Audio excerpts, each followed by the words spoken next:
সকলকে জানাই happy new year. সেই উপলক্ষে একটু স্পেশাল কিছু হবে না? আজকে বানাচ্ছি মটরশুঁটির কচুরি। তো আদা, মটরশুঁটি আর কয়েকটা কাঁচা লঙ্কা দিয়ে পেস্ট করে নিয়েছি। তেলের মধ্যে গোটা জিরে ফোড়ন দিয়ে মটরশুঁটির পেস্টটা দিয়ে সামান্য নুন চিনি দিয়ে একদম জল শুকনো করে নিতে হবে, যাতে মটরশুঁটিতে কোনো জল না থাকে।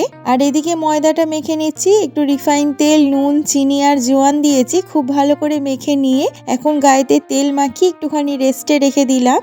এখন গুছিগুলো করে নিয়ে একটা বাটির শেপ দিয়ে তার মধ্যেখানে মটরশুঁটির পুরটা দিয়ে খুব ভালো করে কিন্তু সিল করে নিতে হবে। সমস্ত গুছিতে মটরশুঁটির পুর ভরে দিয়েছি। এখন হালকা হাতে বেলে নিয়ে তেলেতে ভেজে নেব। দেখুন কত সুন্দর মটরশুঁটির কচুরিগুলো হয়েছে। আর এখানে আমি সমস্তগুলো ভেজে ফেলেছি। সাথে নিয়েছি ফুলকপির কোরমা আর বাড়ির তৈরি মাখা সন্দেশ। ভিডিওটি দেখার জন্য ধন্যবাদ।